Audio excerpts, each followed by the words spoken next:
All right, we have Coach Billy Godwin from UNCG and Greg Hardison. Coach, why don't you go ahead and start off with some opening comments on really how your season has gone up until now, and I think most people want to know about your incredible run in the conference tournament to get you here. Well, I mean, we had an unbelievable finish, that's for sure. I mean, start 0-7 in our league and go 12-2 down the stretch and finish in second place and play 5 straight elimination games, 6 games in 3 days is, I've been in the game a long time. It was pretty remarkable. I'm just glad I was sitting with the same jersey on of the team that was doing it. So I'm really proud of these guys. They battled through a lot of adversity, and I just couldn't be more proud of our team than this team. And they grinded and battled, and we were really playing good baseball coming into this regional. Greg, along the same lines, being a part of that, that run, playing 3 doubleheaders, having to do what you did to get in. I know that your adrenaline gets going, but how worn out are you guys from that? No, we're good to go. We had a couple of days to prepare mentally and physically and get back into shape, get our legs back under us, and we feel good, we feel confident, and that run was quite incredible, and we earned that conference championship, and it felt good to win that. Do you feel like you come in with a lot of momentum? Oh, for sure. We have a lot of confidence, like I said. We're just trying to win each day and play clean baseball. Coach, you've been to Statesboro before, obviously. Coach Hennon was talking about how far you guys go back together. Your thoughts on being back in Statesboro and your relationship with Coach Hennon. Yeah, I mean, Rodney and I go back quite a bit. With the Keith LeClaire connection and me being at East Carolina and him from Western Carolina, and they came to the LeClaire Classic when I was at East Carolina, and we traded series. I think we were down here in '09 maybe. And a lot of respect for Coach Hennon, and just congratulate Georgia Southern and their players for the season they had, and the host spot. That's a big deal. I've been fortunate enough to be in a program that hosted a regional, so I know how exciting that is. So have nothing but the utmost respect for Rodney Hennon and what he's done here at Georgia Southern.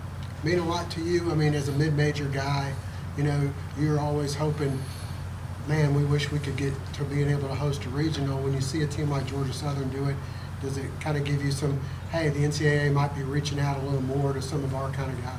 Well, absolutely. I mean, the thing, and I was out of coaching for 5 years and worked with the Yankees, and I think the biggest attraction to Greensboro for me was it's a tremendous facility and a great town, great school. We could really win here. And, for a guy, probably 55 to jump back into it, and after coaching for so many years, that was one of the things. That was the biggest thing. I came here to win championships. We did, and we have bigger goals. I mean, certainly we want to be in a regional, and we're excited to be here. But my vision is I see one day we can host a regional. How does the field here compare to yours, as far as the dimensions and things like that? We probably have one to big. We have probably the next smallest park just behind Yellowstone. So we have a pretty big field. It's 410 to center with a 20-foot wall and 340 down the line. So I don't think there is a park that really compares to ours in college baseball. Maybe a few. But in the Southern Conference we have a lot of hitter-friendly parks. I haven't played here. I know this is a hitter-friendly park. Saw the ball jump today in practice. So. But I always say this, it doesn't matter, but that's the great thing about baseball. I mean, Yankee Stadium's different than Wrigley Field, and Candlestick's not even Candlestick anymore, or whatever it is. But both teams play on the same field. So that's the exciting part of it. So, again, we're excited to be here. I do think our guys have got their legs under them. This is the time of the year that I think there are 230 some odd teams at home, and we're still playing. So it's an exciting time for our program. Greg, talk a bit about the mentality of this team. It's probably a cliche to say that you guys are playing with house money. How loose do you think your team is coming into this weekend's regional? Yeah, with our mentality, I feel like we just never give up. We're very confident in each other. We've shown that throughout the conference tournament. We had our backs against the wall, going through the losers bracket, and then starting out 0-7 in conference in the regular season. So there's just no quit in the team. We feel really confident in our abilities, and we look forward to being competitive this weekend. Coach, you're going up against another team that struggled out of the gates. Georgia Southern kind of hit their stride late in the season as well.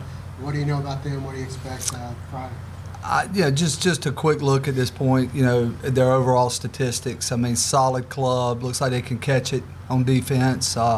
Solid offensive numbers, solid pitching numbers. I mean, and that's this time of the year when you play. This is my 6th regional as a head coach. So, I mean, there's not really anyone in any field that's not going to have a solid club. And certainly Georgia Southern had a tremendous year. And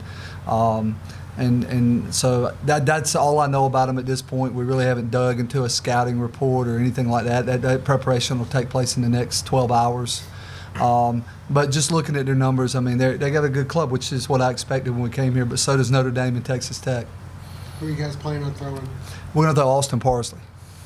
Parsley's he's been your ace all year. Sometimes in these situations, coaches may opt to hold their ace down back to play Saturday.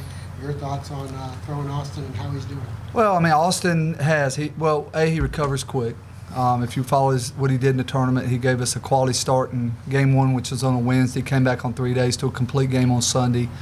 Probably didn't make that decision until about an hour ago. Just wanted to make sure he told me he was 100%. That was the biggest concern. It wasn't any. I mean, I don't think this time of the year you can outthink the room with pitching decisions. He's our best. We're going up against the number 1 seed. Let's throw our best. Greg, your thoughts? Or do you know much about Georgia Southern? They're hosting for a reason. They're a great team. I know they've controlled the Sun Belt Conference this year for quite a bit, and they're hosting for a reason. You guys have hit the ball well. Your batting average is over 311. How do you feel like the teams you've played prepare you for playing in this region? We face some good pitchers along the year. South Carolina, they got quite good arms. UCF conference, we have some good pitchers that we face, and I feel like we've gotten better as we've played more games this year offensively. I guess our on base percentage has gone up, power numbers have gone up quite a bit, and we feel real confident at the plate right now. Coach, same thing for you. Yeah, I mean, it's. I think when I put a schedule together, and I guess that's my biggest challenge is. Let's just be honest. The history tells us in the Southern Conference it's a one-bid league. And so I talk a lot about our players about the 5 days in May, which was our conference tournament. And, just that we're playing our best baseball at that time. But when I put our schedule together, I mean, we play NC State, Wake Forest, Coastal Carolina, who is in the Sun Belt. We want to play the best because it prepares us to get to situations like this. So I don't have any reservation. Our kids are ready. I don't think we're going to see anything we haven't seen. And that's the biggest. My job as a head coach is to prepare our players to play at a high level. Any other questions? All right. Thank you, Coach. Thank you, Greg. Thank you, guys. Come on, Greg. Go play.